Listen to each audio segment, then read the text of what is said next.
Bendiciones con todos. Tema 121, las verdades de la palabra de Dios. Hoy, Jesús y sus discípulos que entienden las verdades espirituales. Y utilizamos San Juan capítulo 16, versículo del 29 al 30, que dice lo siguiente. Le dijeron sus discípulos: he aquí, ahora hablas claramente, y ninguna alegoría dices. Ahora entendemos que sabes todas las cosas y no necesitas que nadie te pregunte. Por esto creemos que has salido de Dios. Qué maravillosa palabra. Después de tantas palabras, los discípulos finalmente comenzaron a comprender las palabras que nuestro Señor Jesús les había estado dirigiendo. Si volvemos a recordar un poco, este discurso de Jesús a sus discípulos nos viene ocupando desde el capítulo 16, siendo así el discurso más largo de él que podamos encontrar en los evangelios, y tiene como propósito preparar a los discípulos para enfrentar el momento de la muerte de Cristo. Ahora los discípulos entienden claramente las palabras de su maestro, y esto nos enseña cómo también nosotros los cristianos llegamos a entender poco a poco las verdades espirituales de su palabra, y conforme al tiempo avanza, nuestra relación de intimidad con él se fortalece y llegamos a conocerlo mejor. Ahora comprendemos más claramente, dijeron los discípulos. Finalmente, todas aquellas palabras que Jesús había estado tratando de que sus discípulos entendieran, hoy son claras para ellos. Dice el texto: le dijeron sus discípulos: he aquí ahora hablas claramente y ninguna alegoría dices. Ahora entendemos que sabes todas las cosas y no necesitas que nadie te pregunte. Por esto creemos que has salido de Dios.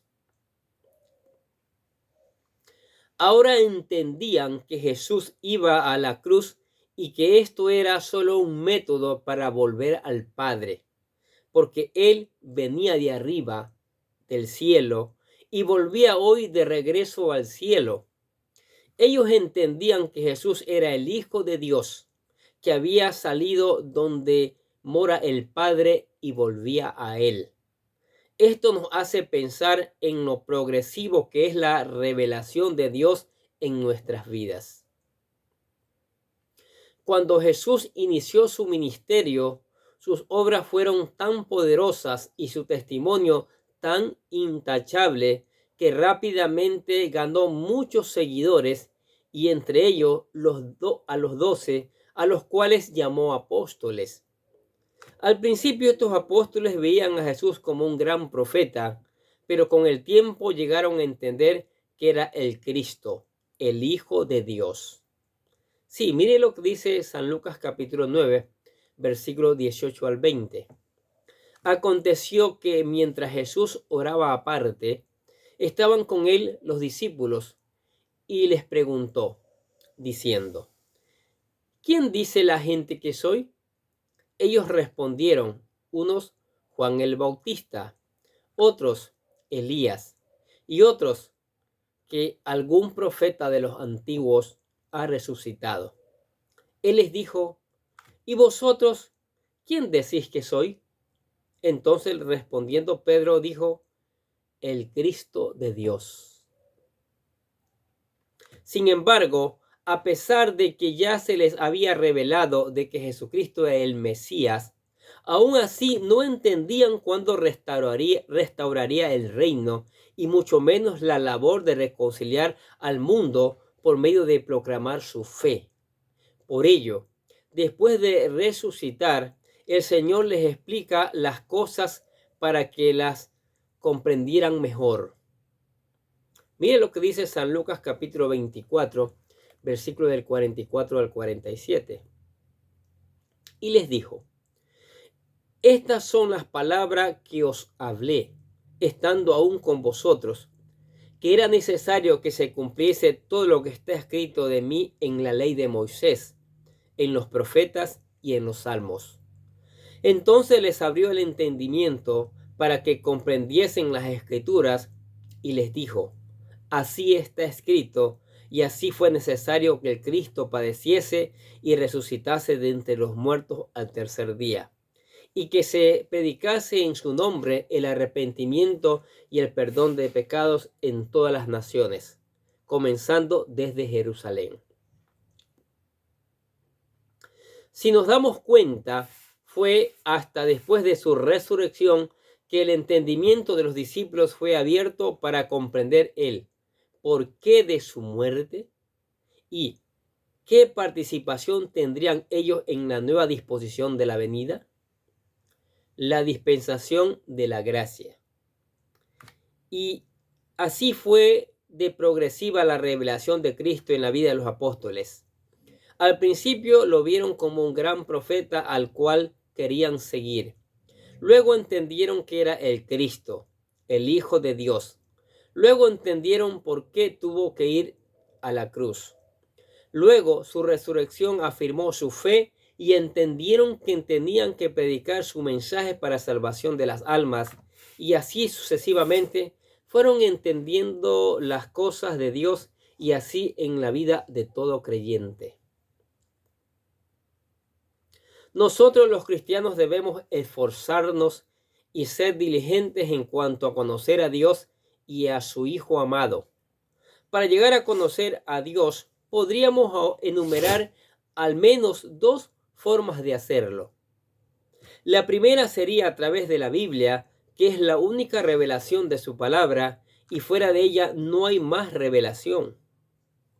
Luego, en segundo lugar, podríamos decir que conocemos a Dios conforme crece nuestra relación de amor y experiencias privadas con Él. Eso es importante. Comprender y conocer a Dios a través del estudio de su palabra. Podemos llegar a conocer y comprender a Dios por medio de la Biblia. La revelación de Dios se encuentra plasmada en los 66 libros de la Biblia. Y fuera de ella no existe más revelación que pueda venir de sueños o visiones, ya que el canon bíblico está cerrado. Conforme avanzamos en nuestra vida, la revelación de la palabra de Dios es progresiva.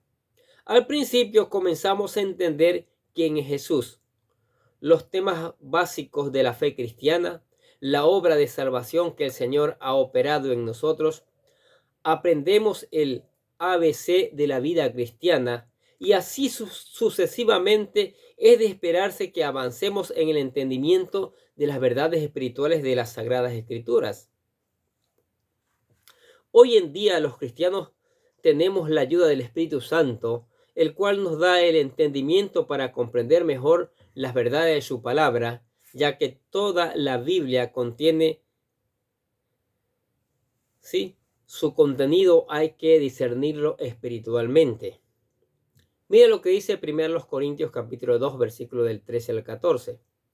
La cual también hablamos, no con palabras enseñadas por sabiduría humana, sino con las palabras que enseña el Espíritu, acomodando lo espiritual a lo espiritual. Pero el hombre natural no percibe las cosas que son del Espíritu de Dios, porque para él son locura, y no las puede entender, porque se han de discernir espiritualmente. Qué cosa, ¿no?